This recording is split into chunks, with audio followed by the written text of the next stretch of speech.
Hello everyone, my name is John Gallrath. I'm a certified club fitter as well as instructor. I'm going to be doing this, for a few decades now, and I've seen thousands of swings, thousands of grips that people put on the golf club. But typically they fall into three categories. First one is the baseball grip.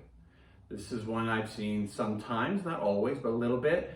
This is just like gripping a baseball bat, left hand on top, put your right hand underneath. But unfortunately in the golf swing, unlike in baseball, it is a very wristy, free-flowing, is what it's going to result when you try to swing the golf club.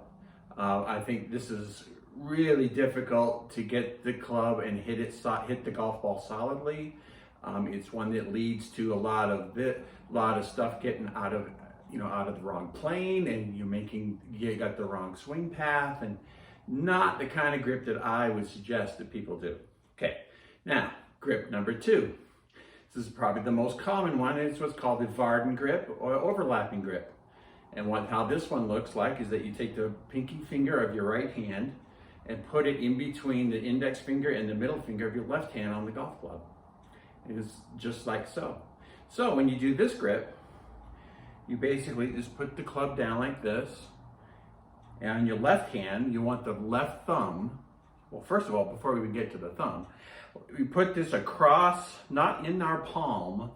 I mean, will not have control of the golf club if you're got it in your palm like that. So what we want to do is put it on the edge of the fingers where it meets the hand and put it across that way.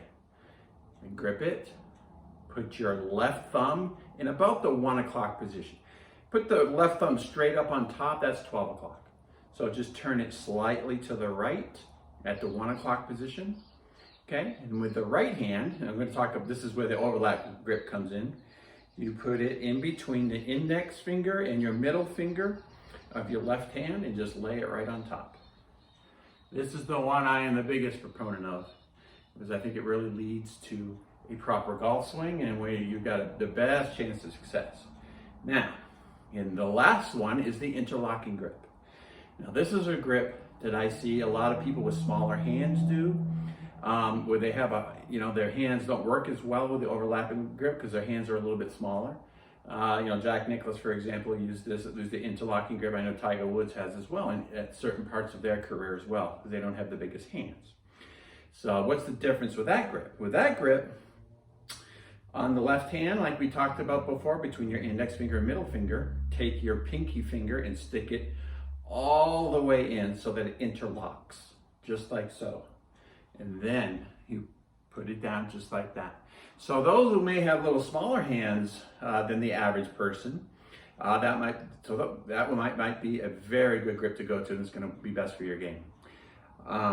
So again, three different grips: baseball grip, Vardon overlap grip, which is most common, and then of course the interlocking grip. Now the last part we're going to go over today is all the thousands of people that I've seen swing the golf club. The right hand and the right thumb specifically is something I want to address right now. A lot of people that I see hit golf balls, kind of the simulator that I work in, they got their right thumb down the shaft like this. Now, what is the problem with that? The problem with putting your right thumb down the shaft is that when you swing the golf club, of course, there's something called release. That's where you roll it back, not roll it back, but you take it back, then you take it down, and then your right hand goes over your left, and then you go up till you finish, just like so.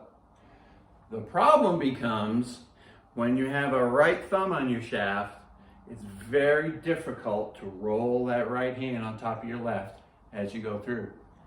So as a result, you're basically with the right thumb on the shaft and on top of the grip, that right thumb is just pushing that ball out to the right. Push it to the right, push it to the right. So one thing that's really important when you do the grip, that right thumb, you want to move it over and lay it right on top of your right index finger, just like so. So instead of this, where we got the thumb down the shaft, okay, which is not good, move that thumb, pinch it over onto your index finger, and off you go. And in so doing, you're going to have a proper release and a better chance of hitting that ball straight and long, just like we all want to. So that's really the grip from A to Z. The last thing we want to talk about just before we leave is on the left hand, we have a weak grip, which is where the thumb goes straight down the shaft, just like so. That's one that you're probably going to hit the ball pretty high for most people, which, may be a problem, hitting it too high. Now, what I'm a proponent of course, is the 1 o'clock grip. I've talked about this a little bit before, but by turning it to the right at 1 o'clock, where you're in a semi-strong position. Strong is to the right.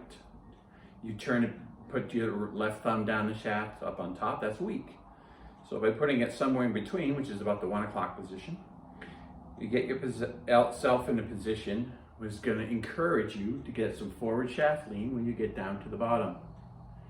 Because with a weak grip, that's where this right hand is going to play a more dominant role, and it can overtake that left hand, and it's going to shoot the ball up in the air or shoot it in bad places as well, either right or left. So by turning it a little bit more to the right at 1 o'clock position, you can go just like that. It encourages to basically pull it with your left arm. And by pulling it with your left arm like this, and by having a grip like that, it encourages the right hand to become a guide. And that path from the starting position to when you're at the top, it is a guide. And that grip helps the right hand do its job, which is to become a guide. And we let the left arm to do most of the power.